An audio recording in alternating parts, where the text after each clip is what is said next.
Hey, do you love the Postmodern Art Podcast? Do you want to help the podcast grow? Do you want to potentially be a part of it as well?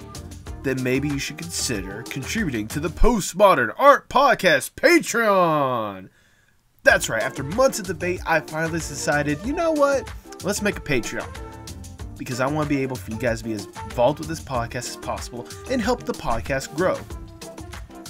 For a monthly fee as low as $5 a month, you can get some incredible benefits and some incredible behind-the-scenes stuff no matter what tier you go to. Just with the $5 tier alone, you get to see incredible behind-the-scenes content, just like old works in progresses of old thumbnails.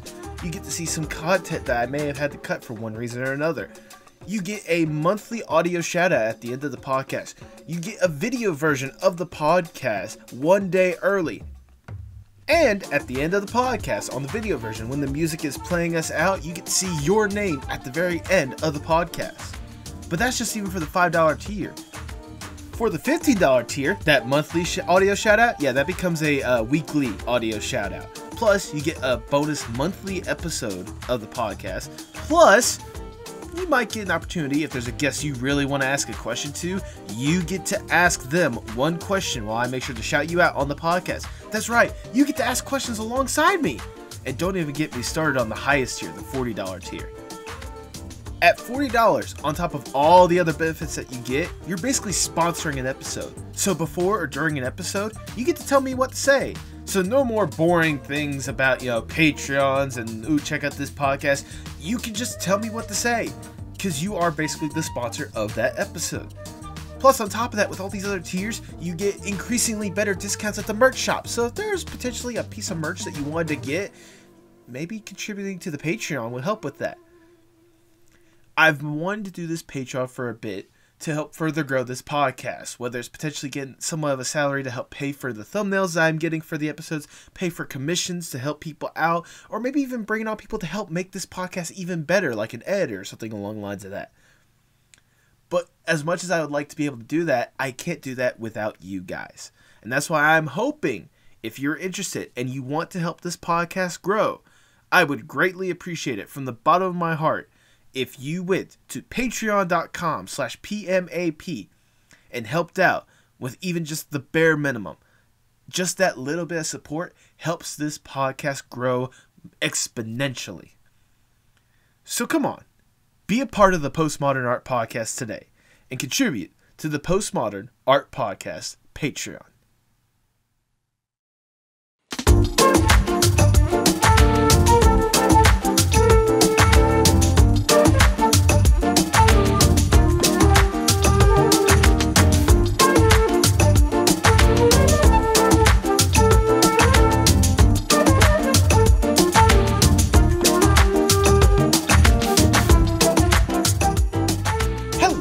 Everyone, and welcome to the Postmodern Art Podcast, the podcast dedicated to giving artists who are wowing the world over the platform they deserve. I am your host, Nathan Ragland, and before we get going, I have a special holiday gift for you guys. Brand new merch! Kick it old school with this 90s retro style logo.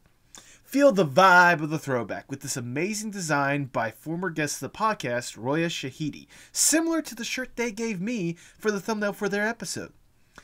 I knew whenever I saw that shirt that they gave me, I had to get that in merch. And so I did. Thank you, Roya. It is very much appreciated. It is a wonderful design, and you can get this new design as a t-shirt, mug, mask, even a fanny pack, and so many more ways. Go to pmap.creator-spring.com to check out the new merch right now.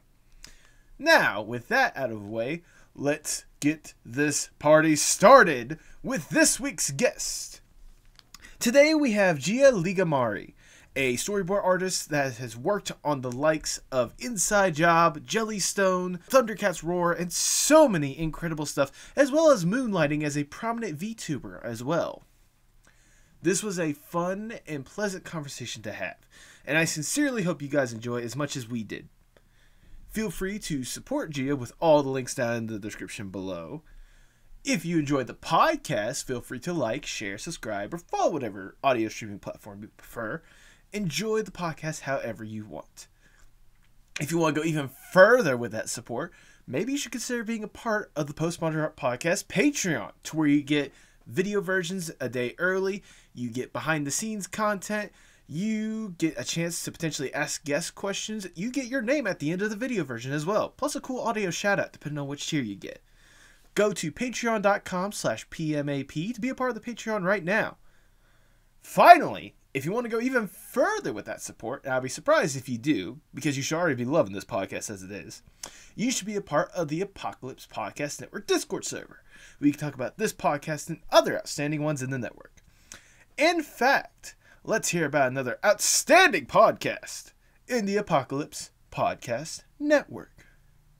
Greetings from Chromatica, home of Lady Gaga, liberator of kindness punks, mother of little monsters, Tricon of the ages. We are her best fans, with a mission to create a podcast celebrating our hero. Broadcasting straight from Chromatica. This podcast is about Lady Gaga, for Lady Gaga. But anyone can listen. It doesn't matter if you love him or capital H-I-M. Prove your stupid love. Ace the art pop quiz. Put your paws up. And download the Chromaticast wherever you get your podcasts. Join us every other Friday at 7 p.m. Eastern, 4 p.m. Pacific for our live tapings at twitch.tv/Apocalypse Podcast Network. And now, without further ado, please enjoy the Postmodern Art Podcast. How you doing today? I'm doing tired but well. How about yourself? Doing good. It's good to hear. Thank you so much for taking time to do this, by the way. I really do appreciate it. Yeah, no problem. Thanks for inviting me. Well, I guess it's an honor. I've been both seeing some of the stuff you've done with VTubing, but also seeing the fact that you've been doing some incredible work as well, like with, you know, animation and such. So I thought it'd be good to have you on and have a good talk about it. Cool. Sounds good. There we go. Is this your first time appearing on a podcast? No, I've been on a couple podcasts. Okay. But yeah. I was on Creative Block recently. Oh, really? Oh, nice. It's one of those I've been like somewhat keeping tabs on them, because more than anything else, I'd love to like talk to them as well, because I know like they're basically doing what I'm doing with this podcast as well, except they're getting cooler people, if I'm being honest. Oh, please. Now, that being said, the fact that, you know, someone is still out there trying to, you know, give people an opportunity to really showcase themselves, who am I to complain who they get on the podcast, right? Yeah, exactly. Plus, if that's the case, this is the first crossover episode because you're on both. Yeah, right. That's a good way to think of it. There you go. All right, Gia, before we really get started, I need to ask the icebreaker question I've been asking on the podcast. Let's say you get the opportunity to go to a deserted island on your own accord. It is just you there, getting the chance to just sit back, relax, and take a deep breath. However, you get to bring one piece of media or one piece of art with you to make sure you don't go completely insane on the island. What is the one piece you bring with you? Oh, man. One piece of media. That's a hard one. Yeah. I would bring... Oh, gosh. Well, I was thinking of a musical at first, but then, like you said, I think I would go crazy if I was listening to the same music over and over again. Yeah? Yeah. I would bring comfort movie. Oh, I don't know how to answer that question. Let me think about it, and we'll come back to it. I have to, like, ruminate on what would be best. Okay. And then I'm gonna burst out in the middle of our interview, and I'm gonna be like, oh, yeah. And I'll think of it.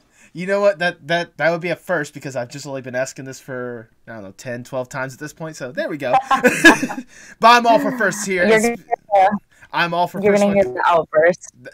I am all for firsts here. If that's the case, since you need time to think about it, let's just jump right in with the Postmodern Art Podcast. Welcome, everyone. I am your host, Nathan Ragland. Feel free to subscribe or follow whatever streaming platform you prefer. I'm a part of the Apocalypse Podcast Network. Go to apocalypsepodcastnetwork.com for more about this podcast and other outstanding ones in the network.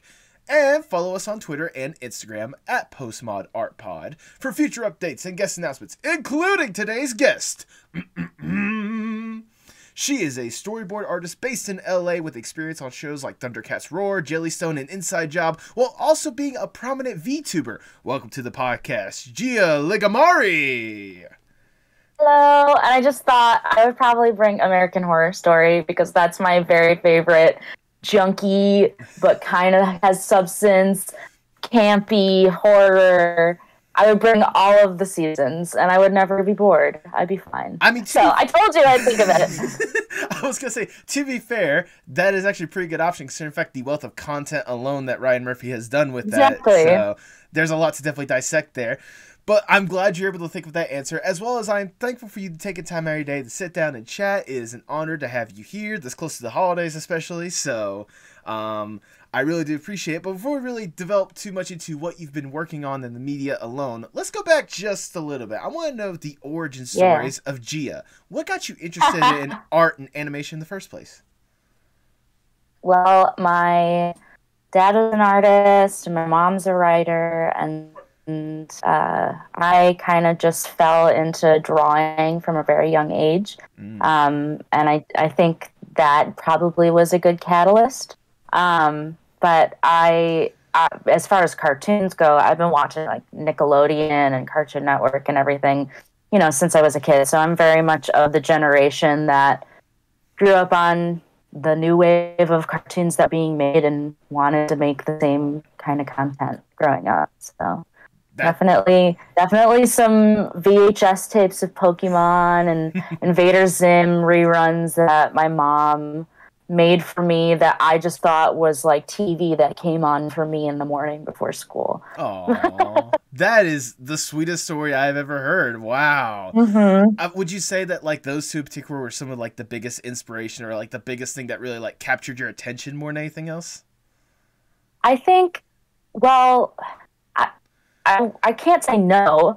I think that seeing a show like Invader Zim when I was like 7 years old come on TV, that definitely, it was so different from what was on TV that made me really interested and enthralled.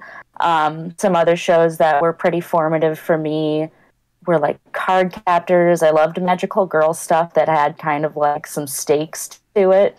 And then as I got older, maybe in my teen years, I really liked Flapjack. So I guess I've always liked the subversive version of the cartoons that were out at the time, the weirder ones. Those have always been what I was drawn to. I mean, to be fair, like Flapjack alone was a very prominent one for me as well. That one, Chowder, Class of 3000, like when Cartoon Network ran those cartoons, like it was something else. For sure. Do you know, for you, when did it go from just like a general love for like art and animation to a passion, then potentially making it your career? That's a good question because like I had my anime phase. I'm the art kid in my class because I went to a very small Catholic school for most of my life. Like Catholic schools from where I was from didn't have a lot of kids in the class. So like I was always the art kid. So when I liked anime, I kind of was the only person that liked anime. And when I liked such and such, I didn't really have a lot of friends that liked the same thing as me. But when I started delving into online communities, like hockey boards and just doodle chats and stuff, when I found online friends that, liked the same stuff as me, I realized that could be a career. And I never thought of that before. But I don't think that I actually ever thought that I could have a career in art until I was getting my bachelor's in college for animation and illustration. Okay. And that was like toward the end of my bachelor's degree because I went to school and got my associates, and I was kind of in like the sphere of you can't really make a career out of art, so you have to find a very like logical way to incorporate art into your life. You know what I mean? And then I transferred to SUNY Fredonia where they had an animation illustration program.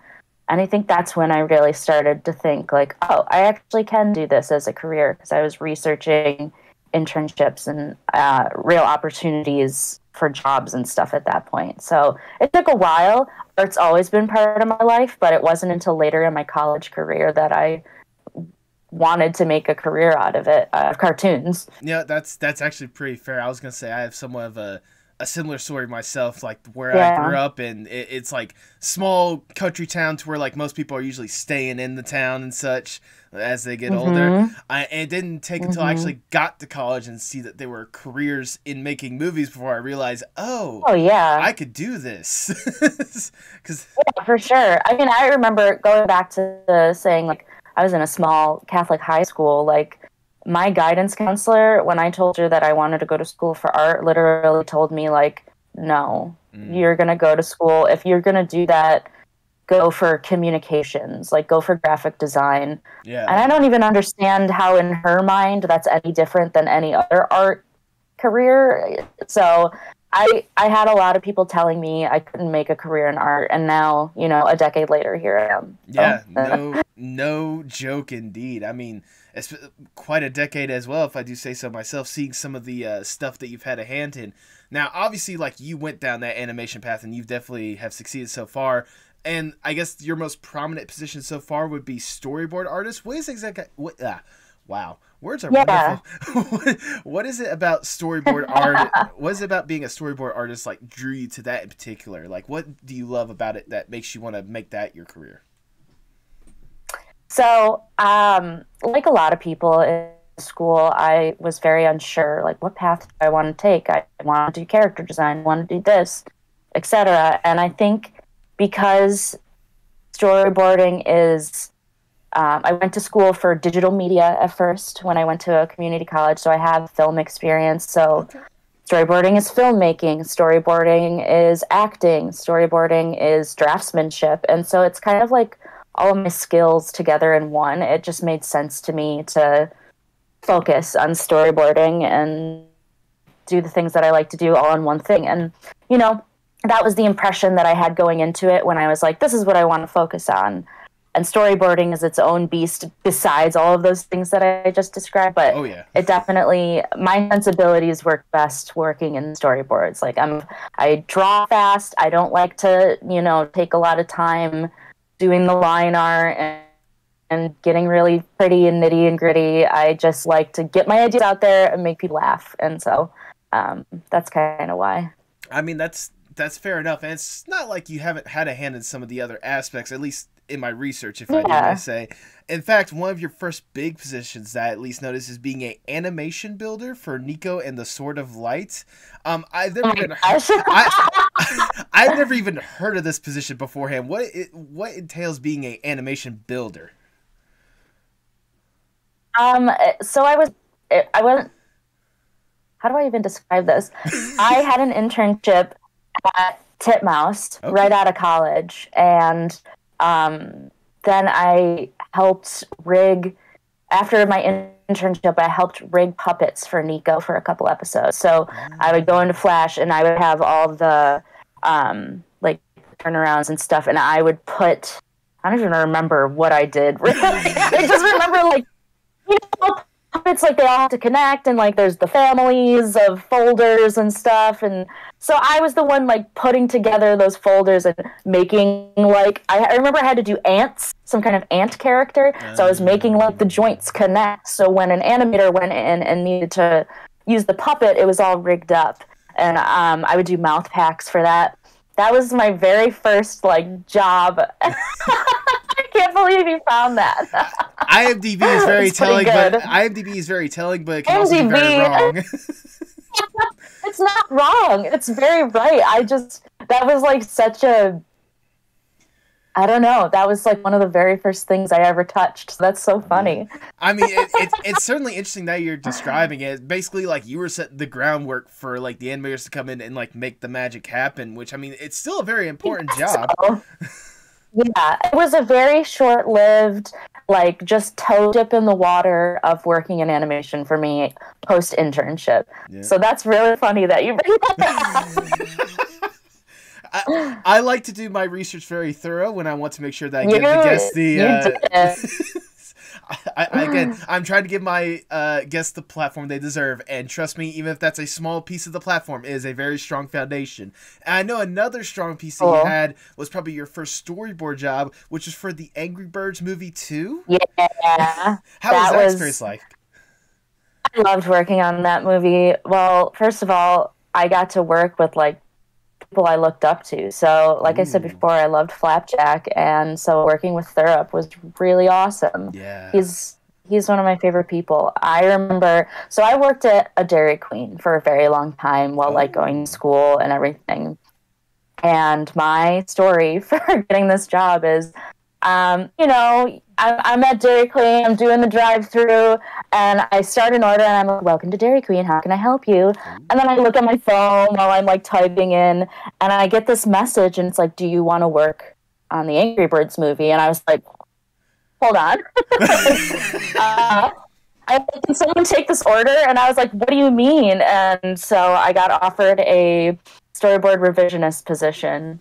And this was like 7 months after my internship, when I was back home, the dead of winter. And yes, people ordered ice cream in the dead of winter, but like all hope felt lost. And then I had this opportunity while I'm in the middle of taking an order. It couldn't have been a more like, I don't know, just funny experience. And so I walked outside and like took a phone call, and it was real. I got my opportunity to move back to California.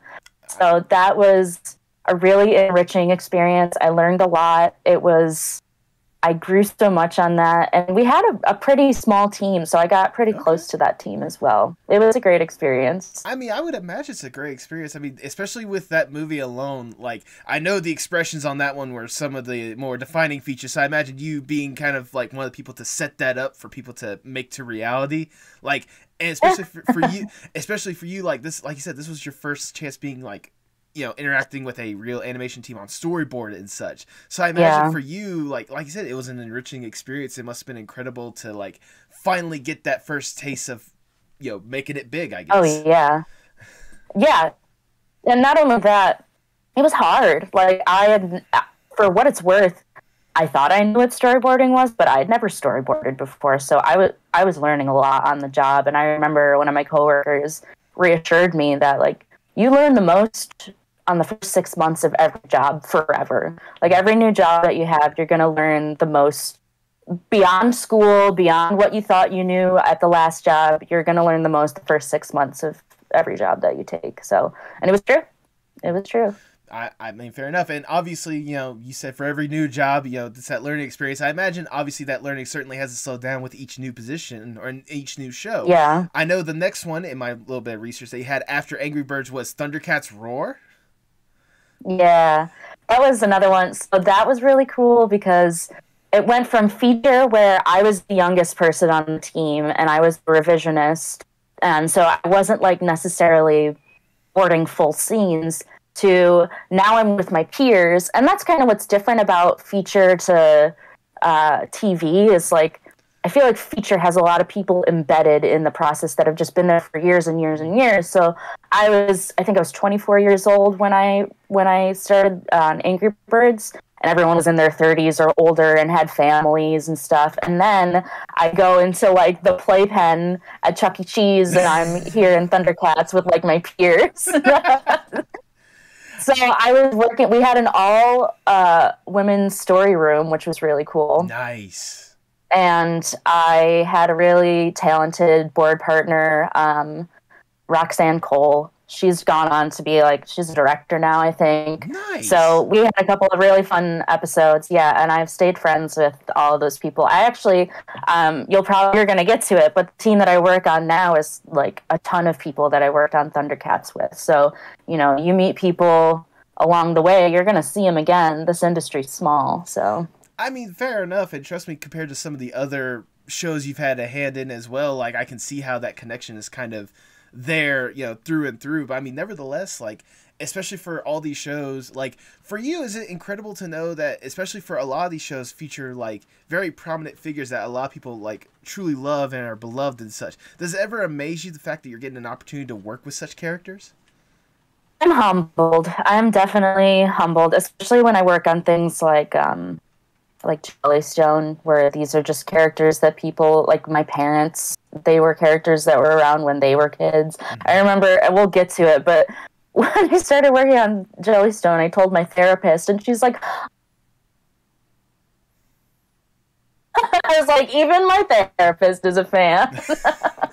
Sorry. I'm sorry. You cut out there for a second. I did not even hear what you said right there. But Oh no, which part? the entire, like you said, the last thing I heard was, and then I told my therapist, and she said, it's literally how I went.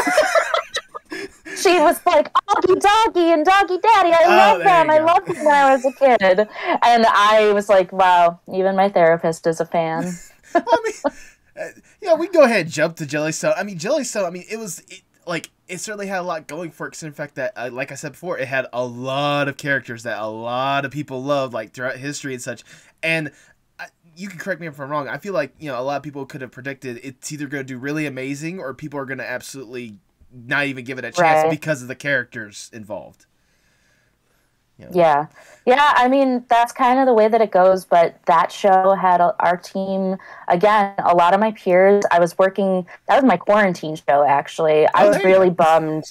I mean, not that I wasn't bummed that the world was in pandemic, but when I got on that show, I was so excited because it wasn't just like a bag of talent. It was a bag of talent that were my friends. Like, this was like my, if Angry Birds was freshman year and Thundercats and Inside Job were my sophomore year, this was like my junior year, where I knew everybody, I was ready to have fun, and we were all in the office together. I had just decorated my office, and then boom, we were all sent home. So that show is so beloved now. I see the fan base, I see how much they love it, and like, just so you know, it was all made blood, sweat, and tears through quarantine. Like, it was a great team, hard situation to be in, and they still turned it out amazingly. So, I mean, I could certainly attest to that by saying that, I can't get enough of that show. Just the interactions between everyone. It's so good.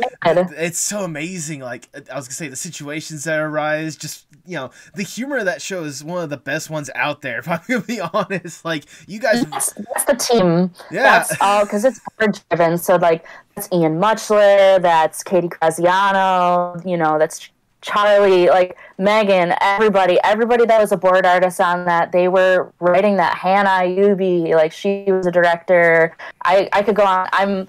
This is my list of everyone. Like, everyone that worked on that is so talented, and they wrote those episodes, and I felt so inspired on that show. I even got to write a short for it. So the Winsome Witch short is one that I wrote and boarded myself, and that was an honor, just to be like a part of that team. And I'm really interested in writing for animation, so that was just a treat to be a part of. I mean, even just get that little taste alone, like, if nothing else, like, it sort of validated, younger you being like, hearing that there was no career in art or whatever. Mm-hmm. It's like, yeah, absolutely. It's like, you tell me, I can't make an art career, but yet here I am making the stuff that you watch. Thank you. You're welcome. Mm-hmm. I think about myself going back in time as an apparition to 12-year-old me, and just like whispering in her ear and being like, it's gonna be okay. Like, you're gonna be fine. Just follow your heart and work hard. There you go. I mean, one of the aspects I did want to talk about when it comes to Jellystone is, you said it already, but like, the incredible team that you get to be working with, especially like the creator, C.H. Greenblatt. I mean, like, just the fact that you get to work with all these incredible people and have your hand be a prominent part in such a beloved show, like, I can only imagine that, especially for that experience, it must have been like both an enriching experience, but possibly like overwhelming at times, just the fact that you got to be a part of that. It was. I think every show that I work on is one of those like pinch myself kind of moments, because every time I work on a new show, it's like, I never thought I'd get this far. I will say, working with Carl, like, there's just something about him where he's really good at listening to your intention. Like, if I ever felt nervous pitching an idea, especially when I was writing my short, like, I'm pitching out all of these ideas, and amongst all of us who are pitching, even if that person was nervous, or even if I was nervous and didn't articulate it very well, he's very good at listening and picking out the element that, like, the essence of what you wanted to do, and being like, oh, this is what you meant, and putting it into like story form. And it always amazed me. I think he's a really good listener, really good writer, really good teacher. So I was really humbled to be able to be part of that. I mean, as someone that doesn't have a hand in animation, I would only imagine how much fun it would be to work with that. Yeah. But yeah. I imagine it's good when you can collaborate. Yeah, exactly. But I also imagine another good experience that you had to have was one of a very, I wouldn't say beloved, but a very loved show that people talk about. That's Inside Job, that recently released on Netflix. What was that, if I may ask as well? How was that experience working as part of that show? Except for getting something new and original. It was. So I was the first board artist hired on that show. Really? It was just by like happenstance, but it was cool to be there from like day one. So I worked on the pilot and I worked on a lot of the like first season, and I don't know, it was just really interesting because it was one of the hardest jobs that I ever worked. It pushed my skills to the limit. I mean, you've seen the show. It's a really like huge idea and lots of comedy, and there was a lot to that show that made it so special. So everyone worked their asses off on that show.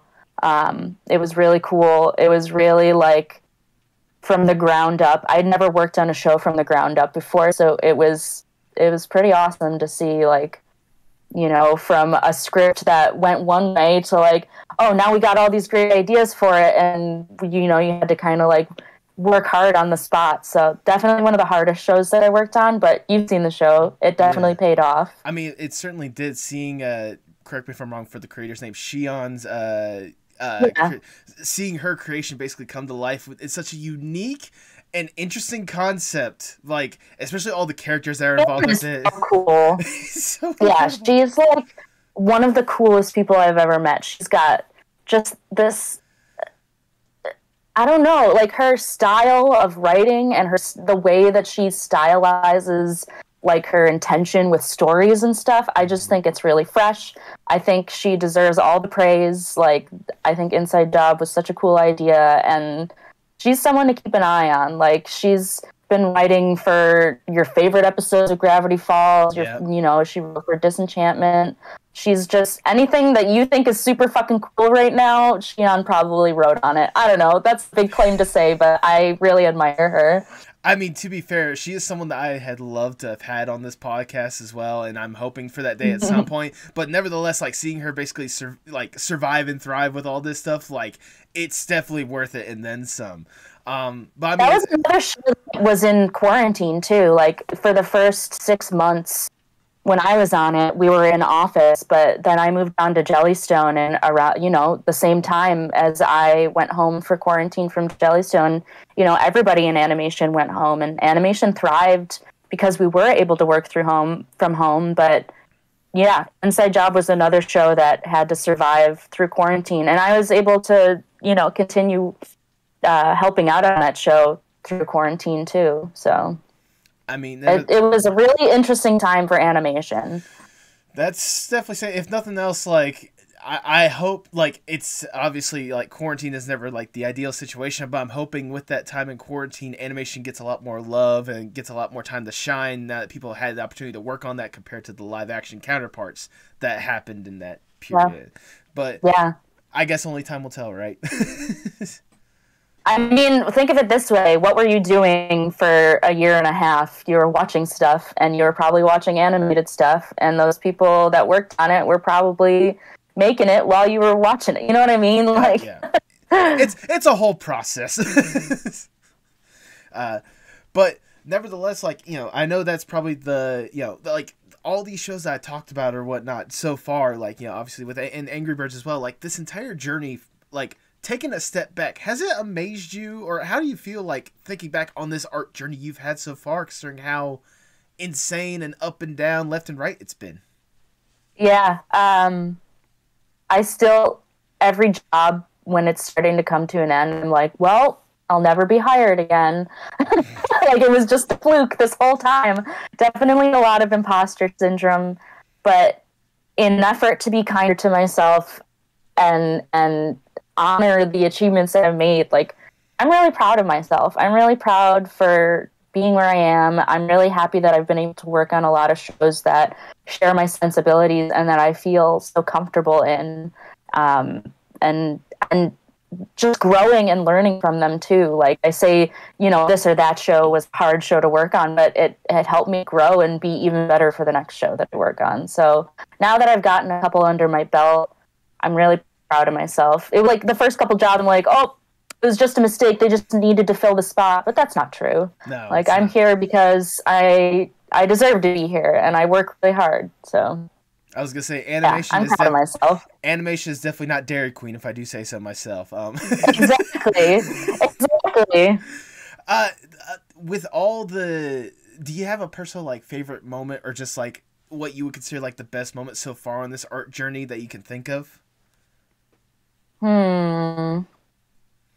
Probably being able to write and board my own short, because that is so completely, like, from the bottom up, it started with 5 small ideas and then honed one big idea. From top to bottom, it was kind of like my humor, my sensibility, and I want to continue writing. So that's whenever I feel that imposter syndrome, I can go to like the Cartoon Network YouTube and look at the thing I made that turned into a full-fledged animation and be like, yeah, I can do it, and I can keep going from there. So I'm really proud of that. I also have to say, like, in that same vein, it's gotta be like insane thinking back that one of the networks that you used to watch growing up is showcasing artwork that you made. No kidding, man. It's to have my name like in credits, no matter how fast they go by, like, waiting for the next show to be up on TV, even in the day of like streaming services and stuff, I still get a tickle from, having my name on TV and stuff like that. It's an honor. And I want to keep working hard.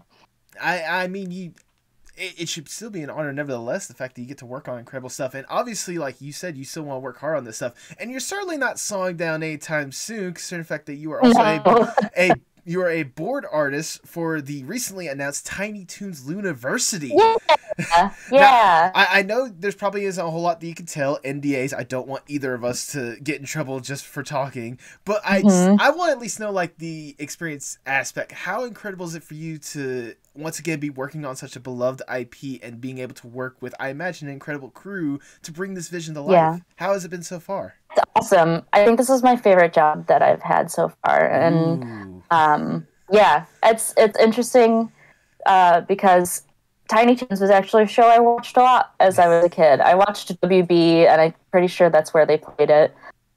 So to have my own hand in it and to feel like so validated that my humor and sensibility is working for it, I'm happy. Sad that we're still in quarantine working on it, because I'd love to be with my crew in the office, but for what it's worth, I'm really happy working on it. I mean, nevertheless, the fact that you get to work on that, which, I mean, I think was a surprise to a lot of people when it was even announced, let alone that they're making it a reality, because, especially the fact that we're getting, like, Animaniacs and all these shows back once again, like, it's incredible to know that the love is still there for this kind of stuff, and I know I'm certainly excited for it, because, again, it was one of those shows like you where I watched that growing up and I couldn't get enough of it. But obviously, without breaking NDAs, what do you think that the fans should expect when this does become reality? That's an evil question. Would it be just fair to say that, expect all the loony from beforehand and then some? I think you should expect to be tiny, toony, and all a little loony. That is the best way to word it without breaking anything. I got us covered. But obviously, on top of all these other experiences, it's not like you just dedicate yourself to just storyboard and then sleep. You also happen to nightlife with an extra fun mini extra hobby or whatnot as a VTuber. I do. What exactly? That's one of my. Go ahead. I'm sorry. That's like for me, drawing all day. Even though I draw on my stream, being able to moonlight on Twitch as like a VTube personality, that's how I keep my sanity when I want to still draw, but I don't want to do work stuff. So I don't have to put my face on. I just set up my rig and I talk to my little clutch of people, my 15 people that come every time, and I just doodle or I play games or we like, you know, any gambit of things when I'm bored. Sometimes I'll wake up early in the morning and I can't fall back asleep, so I'll just stream. Yeah. I'll stream as my VTuber. I'm not as like every day, every week kind of streamer person. I just do it whenever I feel like it. But for what it's worth, for all intents and purposes, I do it to keep myself sane when I still want to draw, but I don't want to work. It's very fun for me. I mean, trust me, I've had several VTubers like appear on this podcast as well, and I know that there's a lot of passion. I was gonna say, in fact, you recently, I guess your recent Animal Crossing stream, you actually streamed with a friend and former guest on the podcast, Roshan or Royev Shahidi. Yeah, it's one of those like knowing that like she's recently been getting into VTubing and like I love her model more than anything else. Like she's really like killing it so much. Yeah, we play Gartic Phone. Yeah. I've been on her stream. She's been on my stream. It's just it's like so feel good. It reminds me. Well, like I said a while back, I was on Doodle Chats and I was on Okaki boards, and it really reminds me of those days where like you had a persona and you know that's what you looked like online and your friends had their personas and you draw each other together. So it really takes me back to that's 12-year-old me. It's 12-year-old me keeping my sanity. I mean, as 29-year-old me works. I mean, if nothing else, like if that's what's keeping 12-year-old you sane, or especially you now sane, like it's certainly a good way. I mean, very true. I was gonna also say, plus I have to say, I love your model. Your model is absolutely stunning. Thank you. I want so that was all my friend Felix. They go by Neon Stars, and I designed the character, but they made that gorgeous model. Like they did the painting for it. They rigged it. So if you want to check out neon-stars.net, they have tons of info on there if you ever want a model. I am so grateful that I got one from them because it just looks awesome. What's the story behind like the character themselves? Like what made you want to be like, yeah, this is who I'm going to use to represent myself? I didn't really have like this is going to represent me. It was just I have this character and I like their design a lot, and I haven't used it for anything, and I think it would make a really cute VTube persona. So really nothing special about it. Very cute mascot. So, and I was drawing her all the time. Her name is Spiky Peaches. I was drawing her all the time, and I was like, I'm going to do something with this. And it's humanoid enough, but like not totally a furry, and nothing wrong with furry, but it was like I needed something in between human and non-human to just be on the internet. I mean, fair enough. I mean, if nothing else, it's certainly a good decision. It's one that certainly people can, go towards. And I know it's probably like I imagine like it was fair for you to pick that character, for the fact that for a lot of your own personal art, you tend to go down the demon route, I should say. That's so funny you say that. I do like to draw a good demon. I was gonna say, like, what is it about like just that aesthetic alone just kind of attracts you to that? You know what I think it is? I think it's you heard it here first. I think it's because I went to Catholic school, and I think it's like some weird subconscious, I don't know, like the anarchy away from that. Because I don't really I don't identify as Catholic anymore, but there's something really interesting about Catholic symbology and imagery, and it comes out a lot in my art. And demons are just fun to draw. Horns makes everything better. Yeah. Demon wings, bat wings makes everything better.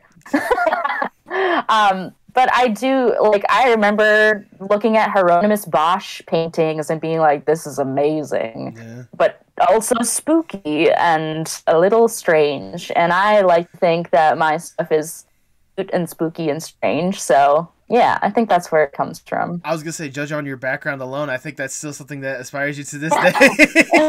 Yeah, definitely.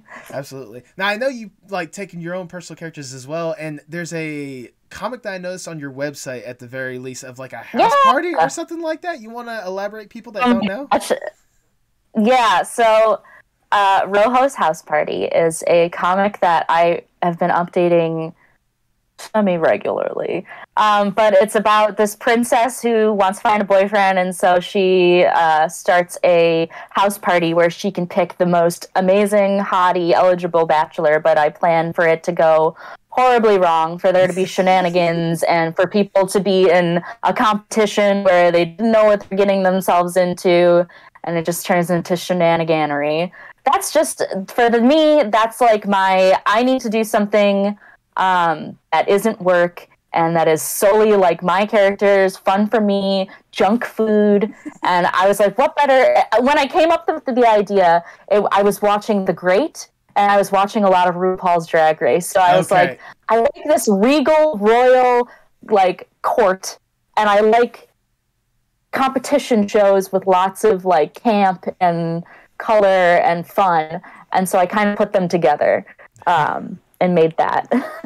I mean, the little tastes I was able to get of it, like, it certainly seems to be a fun little concept, and yeah, I think the shenanigans should certainly, be one hell of a time, if I do say so myself. Yeah, I just like making people laugh, so if I could do that page by page, that's fine by me. I mean, and for me, I figure it out as I go along. There's no big thing that I have planned for this. It's just, today I'm going to draw a page, and I think this will be funny. So you can look out for that. I was going to say, I mean, considering your art journey so far and all the opportunities you've had to make people laugh, I think you've done a good job at that and then some. Thank you. Thank you so much. I did want to emphasize a little bit, like, I noticed, like, especially with that, like, the art style that you kind of have going for it is this, like, cute, somewhat chibi style or something like that. What is it about, like, your art style that, like, what made you decide to go with that kind of art style? Just how simplistic it can be, but also very expressive, or, like, how comfortable you are with it? Like, what was it about that art style? I think I'm going to mention quarantine a lot during the stream because it's a big thing that happened, but... Yeah. When I had a lot of time to myself to kind of reflect on what I wanted and as an artist and where I was going, if I could only be by myself and draw, I was like, hey, you liked anime a lot when you were a kid, and then kind of were told that it was wrong to like it or draw like it. But there are elements of anime that just like really tickle me. They really make me chuckle. And so I feel like a lot of my expression sensibility comes from that. And on the other hand, I like drawing really ugly expressions. But when I was designing those characters, I just like to play with shapes a lot as well. Like, I like to figure out really simple ways to make a really stylish character. So I like playing with all sorts of like shapes and seeing how far I can push something while being simple. So I think I have some anime influence and some design influence, and it's just fun to draw cute, stupid shit. So I mean, drawing cute, stupid shit has gotten you this far, am I right? Yeah, exactly. I was gonna say, even going back to the Angry Birds days, I mean, that's some cute stuff right there. Oh yeah, those little baby hatchlings. Yeah, there you go. Now, for someone that might be curious themselves on going into like an animation career, like if you were just like, especially after all that we've talked about or whatnot, if you were to say one thing to a person to like reinforce them to like go into such a career, what would be the one thing you tell a person if they're debating about something like this? If they're starting college, I'll say internships are so important. If they're unsure about college, I will say you don't need, how do I put this without upsetting teachers? Like, it's not that you don't need a degree to be in animation, but you can get into animation without a degree. I have a lot of friends that are, just as successful as everyone else, and they either dropped out of school or they only got their associates. If you don't want to be in debt for the rest of your life, there's other ways to learn how to do the skills. It's like a trade skill. So, and there's so many resources out there. I guess, okay, now that I talked all that through, I will say when I was in college, and that was in 2010 to 2016, the resources, all we had was Steve On. Steve On was doing a class, and he was the only one. And I took that class because it was the only class. But now there's so much. There's so much at your fingertips that if you want to get a degree, my suggestion is to get your associates, and while you're doing your gen eds, go online and look up anything you want and just learn and just teach yourself and learn from people, because everyone took the time to put that information out there, so it's there for you. If you want this job, then start building your catalog of, classes, and there's a wealth of knowledge out there for you to learn. It's not about going to a fancy, expensive art school. It's about your own personal drive and pushing yourself to learn those things. There we go. Now I have to ask. Yeah. Now I have to ask, thinking about the younger you, right after they heard that counselor telling them that there shouldn't be a career in art or whatnot, if they heard that, if they heard your own advice that you just gave to everyone else, do you think they would listen? Younger me? Yeah. I think younger me would be too young to understand how to apply myself. Okay. I will say that going to college taught me how to be an adult, and that is a valuable part, especially when you live at your college. It teaches you independence. I think younger me would be more hopeful. And if those resources were available to me when I was younger, then I think I would have started my career, 5 years sooner. Okay. So, it's there. You can do it. It's all of the resources are there for you to do it now. I was going to say, at the end of the day, nevertheless, just look at the career you've had so far. It's still incredible that you're here at this point and you're still doing incredible stuff. And I imagine for you, it's not really, obviously it's not slowing down. So why don't we go a little bit above and beyond with this next question? Let me give you, if I may say, the dream scenario. Let's say I am big shot Mr. Moneybags, and I come up to you and I'm like, look, Gia, all the art that you're putting out is absolutely incredible, and we know that the work ethic you have is one of the most top-notch things out there. We have access to anyone and everyone in the industry, and we have more money than there should be possible. We're thinking about starting another streaming service, but we'll focus on that later. If given this opportunity, what would be the dream Gia project? Gia of 2021 December would say, I want to make a series of shorts. Okay. I thought for a long time that I wanted to be like a showrunner or have my own show and have these grand arcs and everything.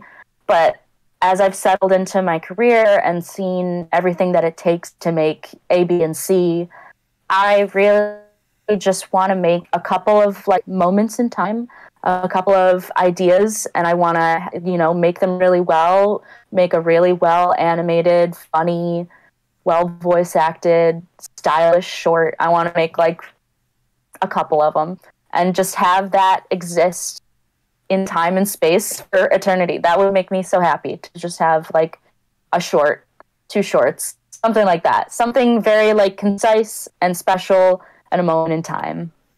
Are we basically just going to be making Rojos into a short series? Yeah, that's the plan. There you go. And also, if you do need some semi-professional voice acting, I'm available for it. No, I'm joking. That's a good plug. I was say I'm not no John DiMaggio, but I think I can put my voice out there. But sadly, we have to come down from the dream scenario. We have to get back to reality, and I'll ask the ever so generic question. Where do you hope to see yourself 5 to 10 years from now? In a house. That's a good goal. I hope that, dude, if we're going to get real for a second, I am so grateful and happy to be working in animation, but I live in an apartment. Yep. And I want to live in a house, so I want to have whatever job it is that gives me the money to get a house here in California so I can continue working in animation and live comfortably. I want that. Well, that's not a very aspiring thing. It's not, but I want an office. I want a studio where I can like paint and draw and do everything. I want a house. Get Gia a house 2025. There you go. There you go. I was gonna say, hey, you said yourself, you know, the money. Like, you want the job that will give you that house. That's why you gotta be that showrunner with the 20 different, like, long-standing arcs and stuff. You're not wrong. You're not wrong. That's why I gotta be a writer. There you go. That's live action. I imagine writers for animations are, you know what, especially with all this New Deal stuff going around, I think talking about, you know, money in animation is probably not the best. Yeah. But nevertheless, as we start winding down this conversation, I just have one last question that I want to ask. Obviously, like, you're deeply interested in art. You've been interested in art basically your entire life. How important is art, not just for you, but for the world as a whole? I mean, I kind of said it a while back, like, what was everyone doing when we were stuck in our homes? Like, you were watching stuff, you were consuming art, you consuming media. Even if it was on TikTok, someone was taking time to make that for you to, you know, get through the day. So I think art is as important as anything. Like, you know, when you're working your job, you're probably looking at your phone, looking at Instagram or something. And so I think it's really important to support not only like the artists that make the shows that you watch, but the up and coming people, the art that you find on your feed that you like take a second to like and pass by. It's super important. Well, there we go. There we go. That is wonderfully worded, if I do say so myself. That was all the questions I have for you. I've already showered you with I've already showered you with a whole bunch of praise. I'm gonna shower you with a little bit more because it's my podcast. I do what I want. Obviously, Gia, like I've said before, just seeing the shows that you've been able to have a hand in and having what's the word I'm looking for? Being able to be a part of that is absolutely outstanding, but also seeing your own personal art and seeing just how amazing and outstanding it is on its own. I was already loving what you were putting out there, nevertheless. But now I got a chance to sit down, hear your story, hear your journey, and seeing that, you know, it, like I said before, it certainly isn't slowing down anytime soon. Seeing that you still have a lot of love and passion that has basically like been your entire drive. It's incredible to hear that. And I just know that whatever you're going to be having a hand in next, I know next is, Looney Tunes or Tiny Toons University, but even beyond that, like just knowing what you're going to have a hand in is going to make it a quality product at the end of the day, makes me really appreciate what you're doing. Oh my gosh. And thank you so much. And nevertheless, like I sincerely hope for the best for whatever you do next. So thank you for what you do. Thank you so much. Thank you. I really appreciate that. I'm just being 100% honest right now. Now, for those who may not already know for one reason or another, where can they go ahead and find your stuff? Plug yourself for the people at home. Cool. You can find me at Gia Ligammari on Twitter and Instagram, and I stream kind of on Tuesdays, kind of on Sundays on Virtual Gia on Twitch. And those are kind of those are the places. Those are the places. Do you have any final words before we sign off? No. Okay. No. If that's the case, all I have left to say is for the people at home, hasta luego, mi amigos. Bye.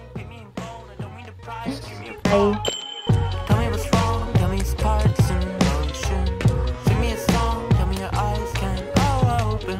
Show me it all, pick me up in the car you drove when you used to call. Show me it all. Thanks for listening to the Apocalypse Podcast Network. For more great podcasts, go to apocalypsepodcastnetwork.com. And remember, every time you support one of our sponsors, you're supporting the podcast you just heard.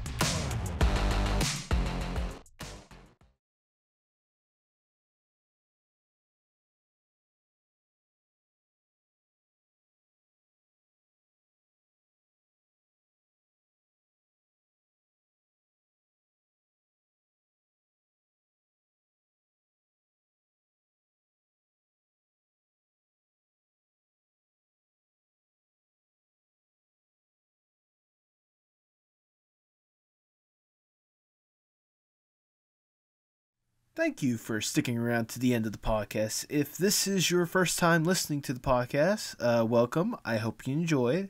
I hope what Gia had to say was wonderful to hear because I had a great time talking to them. If you're returning, hello once again.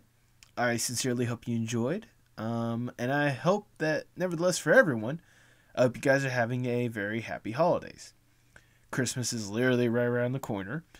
And I'm going to go ahead and give you guys a heads up. This is the final episode of 2021.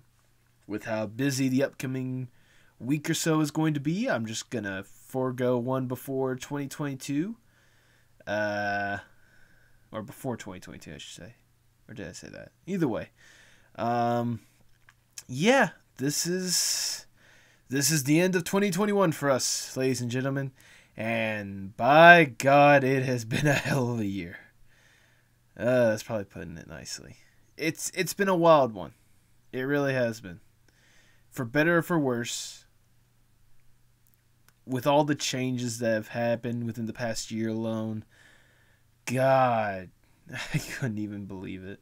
I can't believe it. I still can't believe it. You know, thinking back on it, like this year, like I know this podcast is still very, very, very young, but just the past 12 months alone, a lot of improvement has happened and a lot of incredible stuff has happened.